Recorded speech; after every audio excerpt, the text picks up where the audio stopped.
Iran और Israel America के बीच में छिड़ी जंग को आज 25 दिन बीत चुके हैं और दुनिया के तमाम देश शांति की उम्मीद कर रहे हैं। संघर्ष के एक महीना पूरा होने से ठीक पहले आज भारत की संसद में प्रधानमंत्री नरेंद्र मोदी इस वैश्विक संकट पर हुंकार भरी। राज्यसभा में पीएम मोदी ने न केवल जंग की विभीषिका पर चिंता जताई बल्कि दुनिया को शांति का वो मंत्र भी याद दिलाया जिसकी आज सबसे ज्यादा जरूरत है। प्रधानमंत्री मोदी की तरफ से क्या कुछ कहा गया सदन के अंदर, और भारत का जो वॉर चल रही है ईरान, इजराइल और अमेरिका की, उसको लेकर रुख क्या है वो भी उनकी तरफ से साफ किया गया। सोमवार को लोकसभा तो आज राज्यसभा में प्रधानमंत्री मोदी ने पश्चिम एशिया में जारी जंग को लेकर अपनी बात कही। राज्यसभा में पीएम मोदी ने न सिर्फ दुनिया को शांति का रास्ता दिखाया बल्कि देश को आश्वस्त भी किया कि इस तनावपूर्ण माहौल में भी भारत ने तेल और गैस की निर्बाध आपूर्ति की पुख्ता इंतजाम कर ली ताकि ग्लोबल उथल पुथल का असर आम भारतीयों पर ना पड़े। लेकिन सबसे बड़ी बात रही पीएम मोदी का वो शांति मंत्र जिसमें उन्होंने साफ कर दिया कि मिसाइलों और बारूद से कोई समाधान नहीं निकलेगा। समाधान सिर्फ और सिर्फ संवाद और शांति से ही संभव है। इसके अलावा पीएम मोदी ने और क्या कुछ कहा, सुनाते हैं आपको। हॉर्मुज़ स्ट्रेट विश्व व्यापार के सबसे बड़े रूट्स में से एक है। विशेष तौर पर कच्चे तेल, गैस और फर्टिलाइजर से जुड़ा परिवहन इस क्षेत्र से बहुत बड़ी मात्रा में होता है।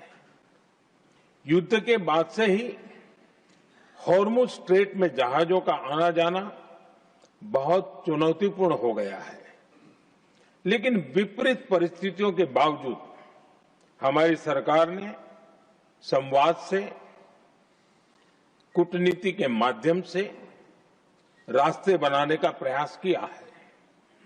प्रयास ये है कि जहां से भी संभव हो वहां से तेल और गैस की सप्लाई भारत पहुंचे।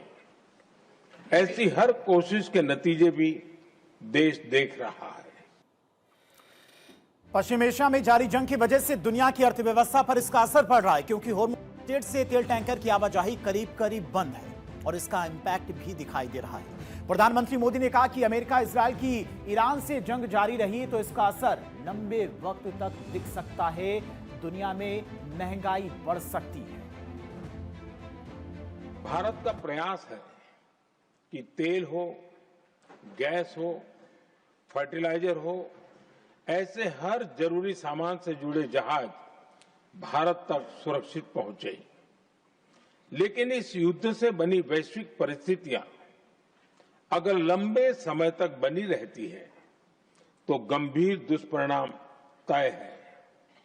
इसलिए भारत ने अपनी रेजिलियंस बढ़ाने के लिए जो भी प्रयास बीते वर्षों में किए हैं उनको और गति दे रहा है।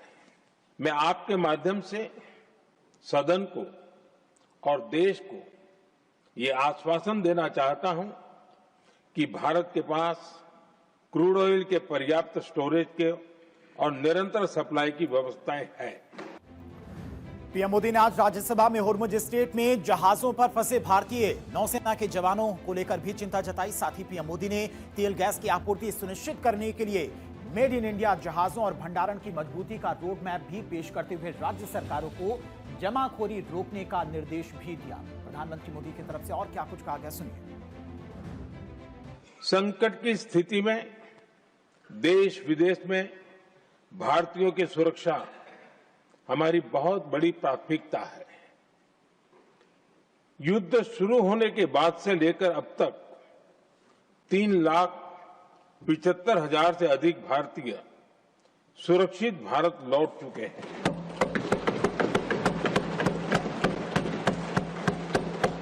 ईरान से ही अभी तक 1,000 से अधिक भारतीय सुरक्षित वापस लौटे हैं।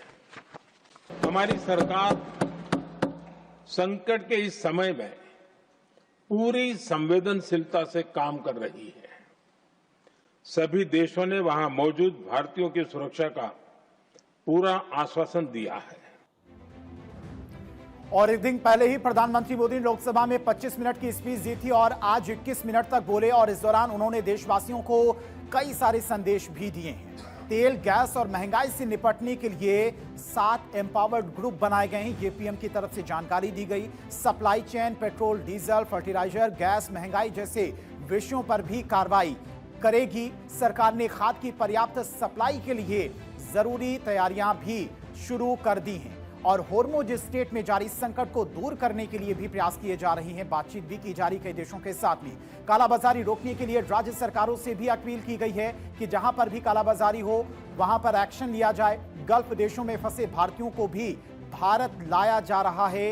ईरान से करीब 1000, गल्फ कंट्रीज की बात करें तो करीब 3,75,000 लोगों को अब तक भारत वापस लाया जा सका है। एक तरफ प्रधानमंत्री मोदी संसद के दोनों सदनों के जरिए देशवासियों को आश्वस्त करते हैं कि हर हालात से निपटने के लिए सरकार तैयार है, तो वहीं दूसरी तरफ मोदी सरकार पूरी तरह से मोर्चे पर जुट गई है और टीम इंडिया की तरह काम करने की बात भी कह रही है और आज उसका एक्शन भी दिखाई दिया। अब मोदी सरकार का एक्शन प्लान क्या है और किस तरह से वो दिखाई दे रहा है वो भी आपको बताती है। पश्चिम एशिया संकट को लेकर सरकार की लगातार मीटिंग भी हो रही है और बैठक में अमित शाह और एस जयशंकर भी मौजूद थे।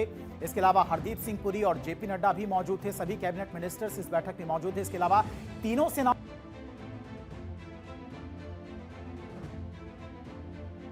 क्योंकि इंडियन नेवी का भी बहुत बड़ा योगदान है। जिस तरह से होर्मुज के रास्ते जो जहाज हैं वो भारत पहुंच रहे हैं उसमें इंडियन नेवी का भी बहुत बड़ा सहयोग है। अब पश्चिम एशिया में तेल टैंकर्स की सेफ्टी पर प्लान बनाया गया है। बुधवार को सरकार ने बुलाई है सर्वदलीय बैठक। कल शाम को 5 बजे ये बैठक होनी है जिसमें सभी दलों के साथ में पश्चिम एशिया के संकट को लेकर चर्चा की जाएगी और साथ ही साथ अगर बात की जाए जिस तरह के हालात बने हुए हैं उसको लेकर भी सभी दलों के साथ में चर्चा प्रधानमंत्री मोदी कल करने वाले। शाम को 5 बजे ये सर्वदलीय बैठक होगी। तो सरकार पूरी तरह से प्लानिंग कर रही है कि अगर ये संकट आगे बढ़ता है, जंग कई और महीने तक जाती है, तो ऐसे में सरकार की प्लानिंग क्या है, बैकअप प्लान क्या है ताकि देश की जनता को किसी भी तरह की परेशानी ना हो। देखें तो मोदी सरकार पश्चिम एशिया संकट को लेकर पूरी तरह से तैयारी कर रही है ताकि आने वाले दिनों में परेशानी का सामना ना करना पड़े, क्योंकि जंग और उससे उत्पन्न संकट ने पूरी दुनिया की इकोनॉमी को हिला दिया है। और ऐसे में देखें तो पश्चिम एशिया की ये जंग सिर्फ 2 देशों का संघर्ष नहीं बल्कि वैश्विक अर्थव्यवस्था और शांति के लिए एक अग्नि परीक्षा है। और इस चुनौतीपूर्ण समय में प्रधानमंत्री मोदी ने खुद मोर्चा संभाला। सरकार की रणनीति साफ है कि दुनिया में युद्ध भले हो लेकिन उसका असर भारत की चौखट तक कम से कम पहुंचे। और यही वजह कि पीएम मोदी ने मंत्र दिया है कि जैसे हमने महामारी के दौर में टीम इंडिया बनाकर एकजुटता दिखाई थी, वैसे ही आज इस वैश्विक अस्थिरता के बीच में हमें फिर से एक साथ खड़े होना होगा और एकजुटता दिखानी होगी। चाहे जितनी भी बड़ी परेशानी आए उसके लिए पूरे देश को तैयार रहना